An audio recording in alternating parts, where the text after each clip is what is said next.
اعوذ باللہ من الشیطان الرجیم بسم اللہ الرحمن الرحیم ولا تتمنوا ما فضل اللہ به بعضکم علی بعض للرجال نصیب مما اکتسبوا وللنساء نصیب مما اکتسبن واسألوا اللہ من فضلہ ان اللہ کان بکل شیء علیما صدق اللہ العظیم۔ سامعین کرام، سورہ النساء کی آیت نمبر 32 آپ کے سامنے تلاوت کی ہے۔ اللہ تعالیٰ کا یہ نظام ہے کہ تمام چیزیں یکساں پیدا نہیں کرتا،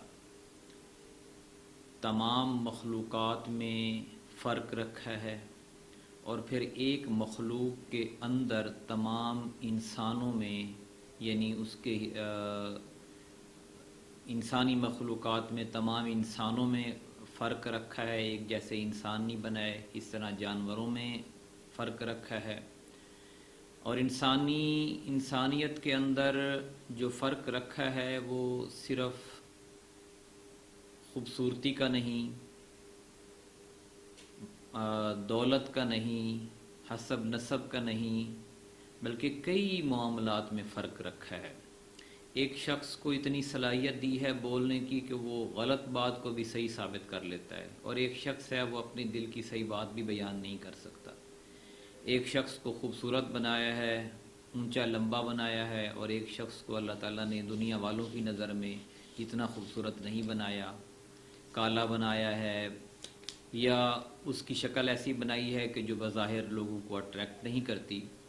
اللہ کی نظر میں تو سارے ہی ایک جیسے ہیں، برابر ہیں، چاہے کوئی لمبا ہے، کوئی چھوٹا ہے، کوئی کالا ہے، کوئی گورا ہے، لیکن دنیا کی نظر میں صلاحیتیں اور شخصیات اور دکھاوا مختلف لوگوں کا مختلف ہے۔ پھر اسی طرح اللہ تعالیٰ نے انسانوں میں عورتیں بھی پیدا کیں اور مرد بھی پیدا کیے۔ مرد کو اللہ نے ایسی خصوصیات دیں جو عورتوں میں نہیں ہیں، اور عورتوں کو ایسی دیں جو مردوں میں نہیں ہیں۔ اگر ایک شخص دوسروں کو دی جانے والی خصوصیات کے پیچھے ہی پڑا رہے کہ اس کو تو یہ کچھ مل گیا اور یہ کچھ مل گیا اور یہ کچھ مل گیا، تو اس کو پریشانی کے علاوہ کچھ نہیں ملتا۔ اس لیے اللہ تعالیٰ نے فرمایا کہ وَلَا تَتَمَنَّوْا، اور تم تمنا نہ کرو، مَا فَضَّلَ اللَّهُ بِهِ، اس کی جو اللہ نے اپنے فضل سے بعضکم علی بعض، تم میں سے بعض کو دیا ہے، یعنی جو کچھ اللہ نے تم میں سے کسی کو دوسرے کے مقابلے میں زیادہ دیا ہے اس کی تمنا نہ کرو۔ ایک کو اللہ تعالیٰ نے اتنی دولت دی ہے بے حساب ہے، اس کو خود کوئی پتہ ہی نہیں ہے، اور ایک شخص ہے اس کی ایک دن کی روٹی بڑی مشکل پوری ہوتی ہے۔ ایک کو اللہ تعالیٰ نے اونچے حسب و نسب میں پیدا کیا ہے، ایک کو اللہ تعالیٰ نے ایک عام گھرانے میں پیدا کیا ہے۔ تو یہ انسانوں کے بس کی بات نہیں ہے، یہ اللہ کا نظام ہے اور اسی نے تقسیم کی ہے۔ تو جس نظام کے تحت اللہ تعالیٰ نے لوگوں کے مختلف مراتب قائم کیے ہیں، ہر شخص کو اسی مرتبے میں رہتے ہوئے اللہ کا شکر ادا کرنا چاہیے، اس کی رضا پہ راضی رہنا چاہیے۔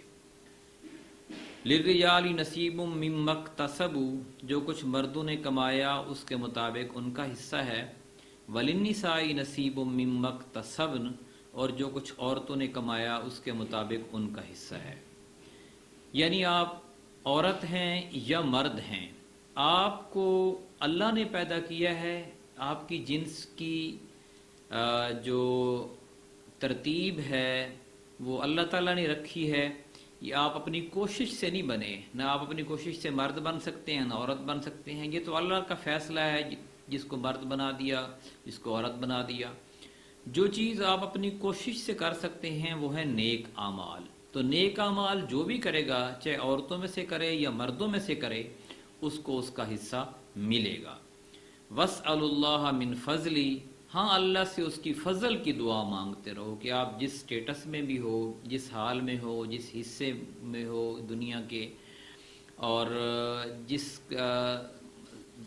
طریقے پہ اللہ تعالیٰ نے آپ کو رکھا ہے، بس آپ اسی طریقے پہ اللہ تعالیٰ سے دعا مانگتے رہو۔ جس مقام میں اللہ نے آپ کو رکھا ہے اس مقام میں رہتے ہوئے اللہ تعالیٰ سے دعا مانگتے رہو، اور اس پہ مطمئن رہو، اطمینان کی دعا مانگتے رہو۔ ان اللہ کان بکل شیء علیما، یقیناً اللہ ہر چیز کا علم رکھتا ہے۔ اس آیت میں ایک بڑی اہم اخلاقی تربیت دی گئی ہے، جسے اگر ملحوظ رکھا جائے تو جو اجتماعی زندگی ہے وہ انسان کو بڑا امن اس میں نصیب ہو جاتا ہے۔ اللہ تعالیٰ نے ظاہر ہے تمام انسانوں کو یکساں نہیں بنایا، بلکہ ان کے درمیان بے شمار حیثیتوں سے فرق رکھے ہیں۔ کوئی خوبصورت ہے، کوئی بدصورت، کوئی خوش آواز ہے، کسی کی آواز اچھی نہیں ہے، کوئی طاقتور ہے، کوئی کمزور ہے، کسی کے اعضاء سارے ہی بہت اچھے ہیں، کسی کے اعضاء میں نقص پایا جاتا ہے، کسی کی ایک آنکھ نہیں ہے یا کان نہیں ہے، یا ذہنی قوتیں یا قوت گویائی اس میں نہیں ہے، اور کوئی دوسری قوت سے محروم ہے۔ کسی کو بہتر حالات میں پیدا کیا اور کسی کو بدتر حالات میں، کسی کو زیادہ ذرائع دیے ہیں اور کسی کو کم۔ اسی فرق و امتیاز پر انسانی تمدن کی ساری گوناگونی قائم ہے، اور یہ عین مقتضائے حکمت ہے۔ جہاں اس فرق کو اس کے فطری حدود سے بڑھا کر انسان اپنی مصنوعی امتیازات کا اس پر اضافہ کرتا ہے، وہاں پھر ایک نوعیت کا فساد برپا ہوتا ہے، اور جہاں سرے سے اس فرق ہی کو مٹا دینے کے لیے فطرت سے جنگ کرنے کی کوشش کی جاتی ہے، وہاں ایک دوسری نوعیت کا فساد برپا ہوتا ہے۔ آدمی کی یہ ذہنیت کہ جسے کسی حیثیت سے اپنے مقابلے میں بڑا ہوا دیکھے بے چین ہو جائے، یہی اجتماعی زندگی میں رشک، حسد، رقابت، عداوت، مزاحمت اور کشاکش کی جڑ ہے، اور اس کا نتیجہ یہ ہوتا ہے کہ جو فضل اسے جائز طریقوں سے حاصل نہیں ہوتا، اسے پھر وہ ناجائز تدبیروں سے حاصل کرنے پر اتر آتا ہے۔ اللہ تعالیٰ اس آیت میں ذہنیت سے بچنے کی ہدایت فرما رہا ہے۔ اس کے ارشاد کا مدعا یہ ہے کہ جو فضل اس نے دوسروں کو دیا ہوا ہو اس کی تمنا نہ کرو، البتہ اللہ سے فضل کی دعا کرو، وہ جس فضل کو اپنے علم و حکمت سے تمہارے لیے مناسب سمجھے گا عطا فرما دے گا۔ اور یہ جو فرمایا کہ مردوں نے جو کچھ کمایا ہے اس کے مطابق ان کا حصہ ہے، اور جو کچھ عورتوں نے کمایا ہے اس کے مطابق ان کا حصہ، اس کا مطلب جہاں تک یہ ہے یہ کہ مردوں اور عورتوں میں سے جو کچھ اللہ تعالیٰ نے جس کو دیا ہے اس کا استعمال کر کے جو جتنی اور جیسی برائی یا بھلائی کمائے گا اس کے مطابق اس کو حصہ ملے گا۔ اچھائیاں کرے گا تو اچھائیاں اس کے حصے میں آئیں گی، ان کی اس کو جزا ملے گی، برائیاں کرے گا تو برائیاں حصے میں آئیں گی اور ان کی اس کو سزا ملے گی۔ اللہ تعالیٰ سے دعا ہے کہ ہمیں قرآن کریم کو سمجھنے اور عمل کرنے کی توفیق عطا فرمائے۔ جزاک اللہ۔